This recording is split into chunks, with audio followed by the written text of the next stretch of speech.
All right, section 5.8 is on radical equations and inequalities. Okay, so a radical is like square root, cube root, something like that. So we're going to have cube root equations, square root equations, and so on. Okay, so a radical equation is an equation that contains a variable within a radical. Steps to solving, you need to isolate. So just like absolute value equations, you guys remember how we isolated the absolute values? Same kind of thing here, so isolate. Raise both sides of the equation to the power equal to the index. So if I had the cube root of something, I'd raise both sides to the third power to get rid of the cube root, and then simplify and solve. So number 1, I have 5 plus the square root of x plus 1 equals 16. So I need to isolate first. So what do I need to do?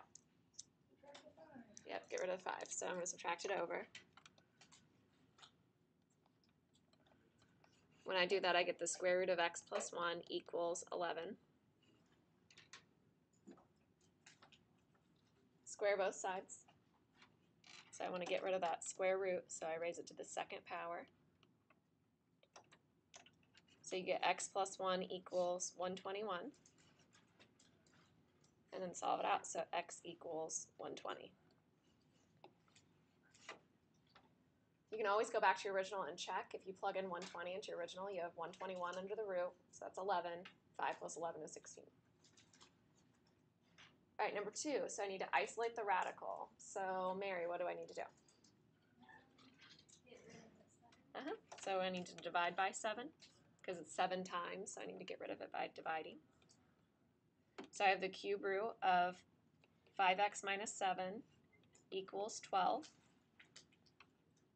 Okay, Santiago, what do I need to do next? What? Cube it, right. So raise both sides to the third power. So I get 5 minus 7 equals 12 cubed. Anybody have their calculator out? Kern, can you do that? 12 cubed? 1728. 7 there. So add the 7 over, so I get 5x equals 1735. Divide by 5. 347. There we go. You guys are nice and awake today. Must have been that daylight savings time. Is that helping? All right, next up. You guys go ahead and try this one. So I have 6 times the square root of x plus 10 equals 42.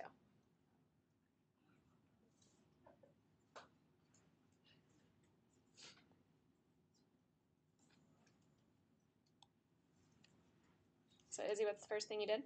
Divide by 6. Divide by 6 on both sides. So you have the square root of x plus 10 equals 7. Kendall, what do I do next? Square both sides, so I get x plus 10 equals 49. So x equals 39. Everybody get that? All right, so those ones are pretty easy. Not too bad. Okay, so the next ones are a little bit more difficult. So an extraneous solution. When you see extraneous, what's the first part of that word? What does it make you think when you see extraneous? Right, extra. So it's a number that you've obtained that does not actually satisfy the original equation. So it's an extra solution. It's one that doesn't really work if you plug it back into the original. Okay, so it says sometimes you cannot isolate a radical because there are 2 or more radical expressions with radicals. 2 or more expressions with radicals, that's right. So if this is the case, isolate one of them and then square both sides. Okay, once you square it, then that radical is going to be gone, and now you only have like 1 or 2 or however many left. You might need to FOIL.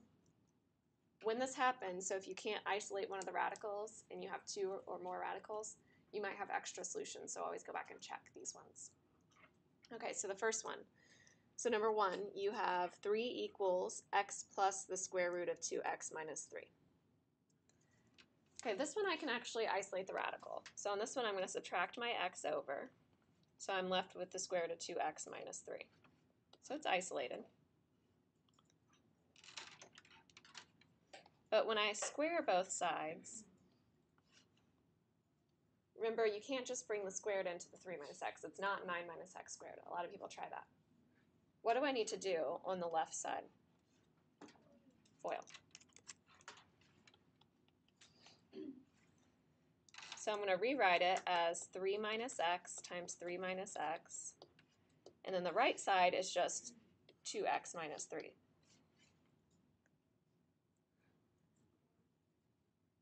Okay, so now, or did I say left side, right side? On the left side, I have 3 minus x times 3 minus x. So that's going to be 9 minus 6x plus x squared when you FOIL it out. The outer and inner combine to be minus 6x equals 2x minus 3. And now I have an equation that has x squared and x in it, so I need to get everything on one side of the equation. So I'm going to have x squared. When I subtract my 2x over, I'm going to get minus 8x. And then when I subtract the 3 over, I get plus 6.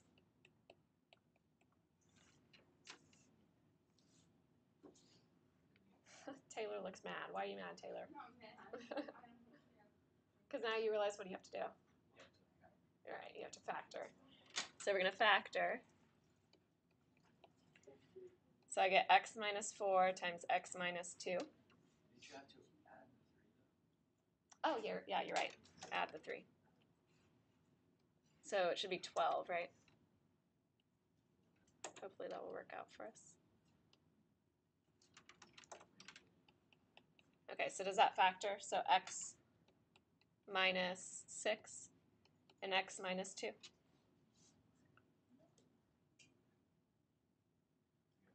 I don't think my other one worked. I didn't multiply to be 6.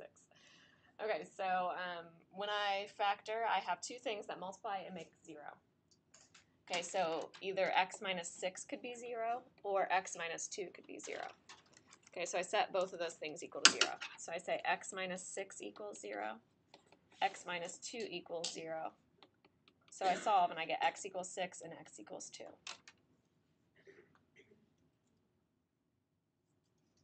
Okay, 2 answers could work in this original. 1 answer could work, or 0 answers could work. So you always need to go back and you need to check both of them. So usually you can do this pretty quickly in your head. Like you don't need to really write this check step. I don't really need to see it. But make sure you're crossing things out if they don't work. So if I get 6, I have 3 equals 6 plus the square root of, that'd be 12 minus 3. So does that work? No, you get 3 equals 9, which isn't true. So 6 is gone. Check the other one. If I check 2, I get 3 equals 2 plus the square root of 4 minus 3. Does that one work? Yeah, 3 equals 3. So that's your only answer. Okay, so if you had to FOIL somewhere or if you had 2 radical signs at the beginning, you need to check your solutions. Okay, so the next one, I have the square root of x minus 12 equals 2 times the square root of x. Okay. You can't isolate both radicals. It's not possible, right? If you tried to isolate the one on the right side, you would subtract the 2 to the left side, and then that one wouldn't be isolated. So you can only isolate one at a time. So this one on the left is isolated. So that's good, at least. We got one isolated. So I'm going to square both sides. So when I do that, the left side becomes x minus 12.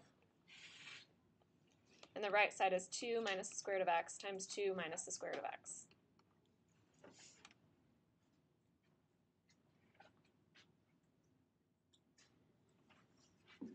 So we have to FOIL. So first, outer, inner, last. So first is 2 times 2, which is 4. Outer is negative 2 root x. And inner is also negative 2 root x. So that's negative 4 root x. And then plus square root of x times square root of x is x.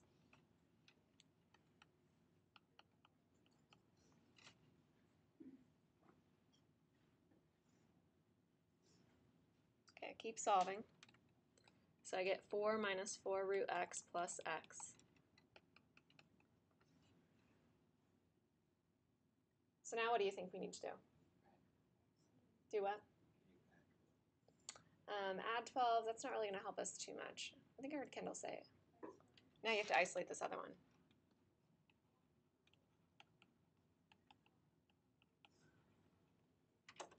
Okay, so let's really subtract 4 over, and then subtract x over. So when I subtract 4, I get negative 16. When I subtract x, the x's go away. So I get negative 16 equals negative 4 times the square root of x. Still not all the way isolated, so divide by negative 4. So I get 4 equals the square root of x. Square both sides. So I get x equals 16. Okay, check.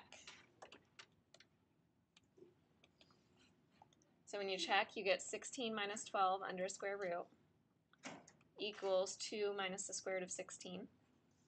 Oh, so you get square root of 4, which is 2, because the square root's already there, right? Since the square root was here, it was square root of 4, which is only positive 2. The square root was already in the problem. Equals 2 minus 4. So 2 equals negative 2. Not true. So what do I need to write? No solution, right?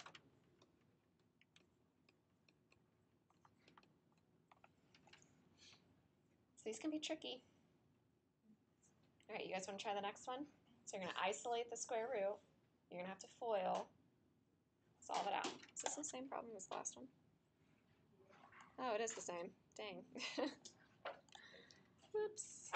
Yeah, you're speedy, man. This is the same one. Okay, I guess we'll move on. All right, so if you have rational or fractional exponents, the same concept is used. We just raise both sides to the reciprocal of the exponents. We'll just do the rational ones now. Okay, so number 1. So if I have 5x plus 7 raised to the 1/3 power equals 3, how do I get rid of the 1/3 power? Not times 3, but raised to the 3rd power, right? Yeah, so this is like this is a cube root. So that means I'm going to raise everything to the 3rd power. Now this should make complete sense to you, because if you had x to the 1/3 and then it was raised to the 3, don't you multiply your exponents? So this is x to the 1 now, which is just x. So that's why a cube root and a cube get rid of each other.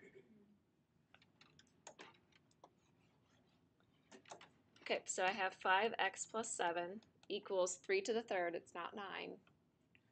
27. Subtract the 7, so you get 20 equals 5x. So x is 4. Okay, do I need to go back and check for a cube root one? No, because it's okay that you would have a negative number under a cube root. You can't have a negative under a square root, though. All right, so the next one, I need to get rid of my 1/2 power, so I'm going to raise both sides to the 2. So I have 2x squared. So that's 2x times 2x, so it's 4x squared equals 4x plus 8. So I have something that has x squared and x, so I need to get everything on one side. I usually make it so the x squared part's positive, so I'd subtract everything to the left side. And I need to factor. What do you notice about this one?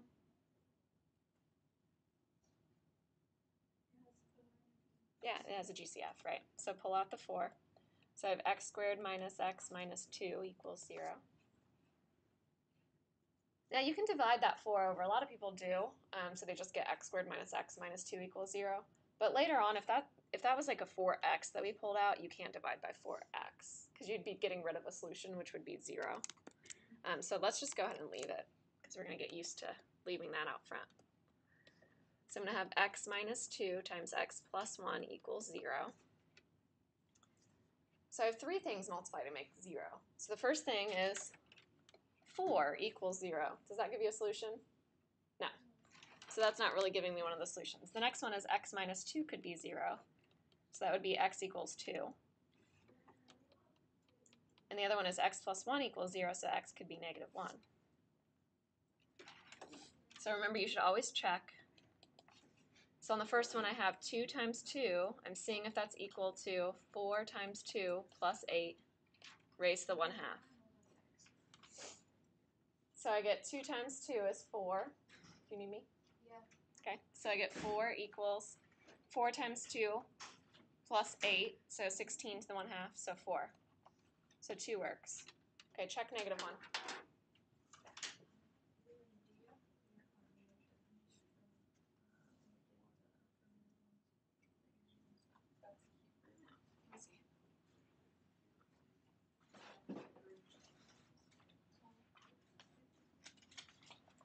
Flip through.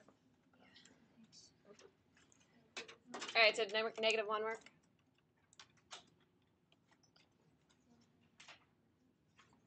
Two times -1 equals 4 times -1, so 4, or -4 plus 8, so 4 to the 1/2. Does that work? No, you get -2 equals 2. Remember, if you have 4 to the 1/2, that's the square root of 4. It's like the square root is already there. It's the principal root that we talked about. You weren't the one taking the square root was already there. So that does not work. So -1's out. So it's only 2. So a lot of people assume that only one answer is going to work. Sometimes both of them work. So on your homework, I think there's a couple times where both of them work. So be careful. All right, and then radical inequality. So an inequality that contains a variable within a radical. So when solving these, you can use algebra just like normal. However, you also have to consider that the radicand cannot be less than 0. Okay, so you really have 2 inequalities. We're going to use a number line to sketch our solution, and then we're going to write our answer in interval notation.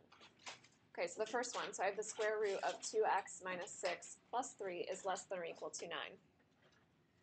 Okay, so the first inequality I'm going to solve is this one. So the exact same thing. I'm going to subtract the 3 over. I'm going to square both sides. So everything's good so far. So I get 2x minus 6 is less than or equal to 36. Add the 6 and divide by 2. So I get x is less than or equal to 21. Okay, a lot of people just assume that this is their answer and they write that as their answer.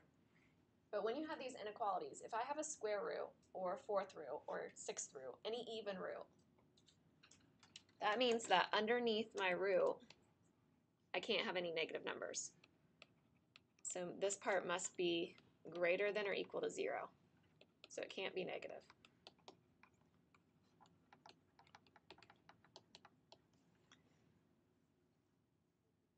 So that is our second inequality. So our second inequality is that the inside part under that root, so 2x minus 6, has to be greater than or equal to 0.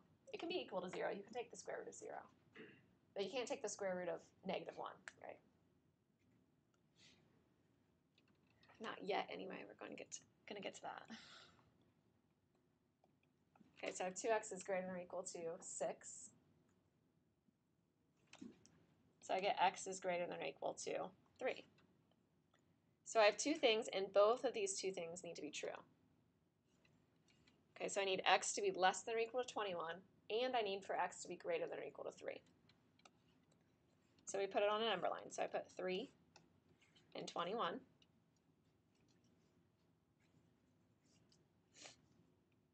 Everything less than or equal to 21, so this direction. But I also need everything greater than or equal to 3, so this direction. So I'm basically finding where they overlap. Remember, if you have an and, it's where they overlap. So my solution in interval notation. So Chris, do you remember this one? So solution in interval notation. No? Anybody remember interval notation? See the wheels spinning in your heads. Anybody? Yeah, but this one doesn't go to infinity. It's just between 3 and 21. So it's 3 to 21. Whoops. And they're both in brackets. So the brackets mean that it was filled in for your circle. So that's how you write it in interval notation. All right, you guys try the next one. I'm going to get my charger.